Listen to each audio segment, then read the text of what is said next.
Ladies with gentle hand. At first glance, tourism is a powerful driver for economic growth for developing countries. It also gives a chance for a country to be quote-unquote seen, something like cultural exchanges. But the harm of the tourism industry itself is overlooked by the people and the government of the developing country. Before that, let's not forget that in this case, it's multifaceted. It means that the harm it brought upon not only impacted the tourists or the people of the developing country or the government of the developing country, it will also permeate through social, cultural, or even environmental too, affecting communities, ecosystem, the country heritage, or even the economy and other various stakeholders. Before going further, I will do two clarification. The first one being is that developing country in this context is country like Indonesia, Cambodia, Thailand, Jamaica, or even Maldives, a developing country that have mesmerizing environment and unique culture that being used for growing tourism industry. The second one is that developing countries in this context is also a country that's still in the process of economic, social, and industrial growth. Now that it's clear, I'll be dividing my speech into three different parts. The first one is summarization of my first speaker's argument. The second one is the rebuttals, and the last one is my very own argument. Now let's move on to the summarization. My first speaker have brought upon some point of argument, and I will summarize them to refresh the memory of opposition side and our side too. The first one being is that economic disparities that caused by tourism industry. It means that the revenue generated from tourism industry are often skewed in favor of large corporation and foreign investor. By doing that, local communities often receive minimal gains, leading to wider gap of wealth.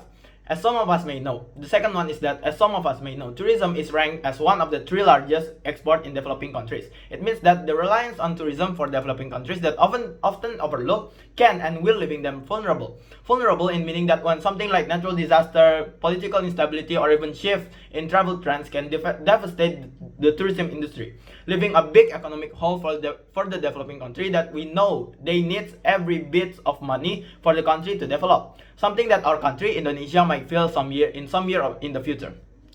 The third and the last one is that environmental consequences. Developing countries like Indonesia or Thailand oftentimes bear the brunt of environmental degradation that caused by unchecked tourism industry development.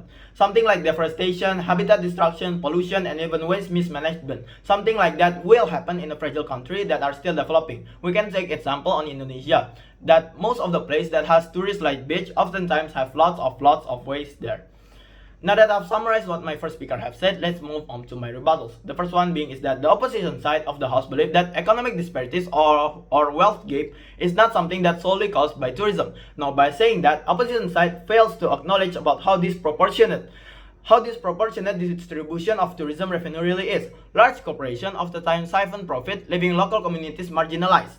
Despite what the opposition said about economic opportunities, the status quo that this developing country brought upon says otherwise. The poverty still persists while the industry keeps growing and growing. The second one is that the leader of opposition argues the idea that dependency on tourism is not inherently lead to vulnerability. Yet again, they fail to address the inherent risk associated with over-reliance on single industry. For example, let's take Maldives. If Maldives suddenly got struck by earthquake, typhoon, or even tsunami, it will make the people don't want to go there, therefore making the tourism industry obsolete. It means that it will leave the country vulnerable because, as we all know, Maldives is very dependent on their tourism industry.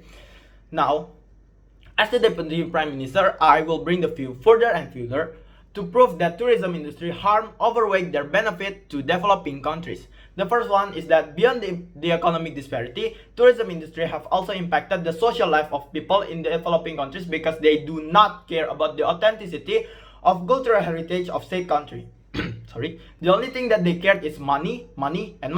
So it's the local community that's struggling to keep up. In the status quo, developing country like Indonesia have a bad safety regulation, so the challenge that brought by tourists like crime rates, social disruption, and cultural commodification will only be looked upon when it's going quote-unquote viral, or a lot of people reporting on it. So it's also essential to consider the toll of tourism, not just from economics when evaluating the impact on the tourism, compared to the opposition side when only cares about it'll bring the economy of the country up and such, because it's multifaceted, because there's a lot of harm it brings in a lot of field.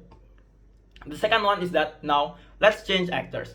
Earlier, my Prime Minister and me has focused upon the citizen of developing country. Now I'll show you the harm on the government itself. The first one is that corruption. The increase of tourism revenue most of the time foster corruption within the government institution. Officials will be tempted by bribes from the tourism business and leads to unfair practices that benefits a few at the expenses of public good. The second one is that enforcement difficulties. Managing the tourism industry requires a strict regulation to ensure sustainable practice, which what the developing country lacks on. The lack of human resources quality to ensure at least 3/4 foolproof or enforce security regulation. They also lack administrative capacity and resources to enforce regulation effectively. So it leads to illegal constructions, unregulated business, and even environmental degradation again. At last, we acknowledge that there's community-based tourism that collaborate on local communities to participate in and benefit from tourism, while still preserving the culture and environment. But on the status quo, most of tourism industry on this world, especially on this developing country, is a mass-based tourism that focuses on how to get money as much as possible, rather to how to make the culture of the country to be known by the world. Now, what do we got at this point? We got that tourism industry needs two things. First one is money, second one is security regulation. But the developing country is lacking in both of them. If they too invest on tourism in money, it'll sprout corruption here and there, because as we all know, Indonesia, for example, the human resource quality is inferior. That also means that they need to be focusing on increasing the quality of their people first. Or education. That means too they can't invest on tourism that much, because as we can see, there's too much to consider to just bring economic increase, because there's too much to consider for only one benefit. They are now the focus of the opposition side. And then at our side of the house, although we might lose some potential of economical growth, the developing country can still look for other potential and also still keeping their authenticity and cultural heritage to be known for the next generation to come, because developing a country and preserving its authenticity is connected. Developing a country to be developed is not a long race, but it's as the fate of many short race over the generation.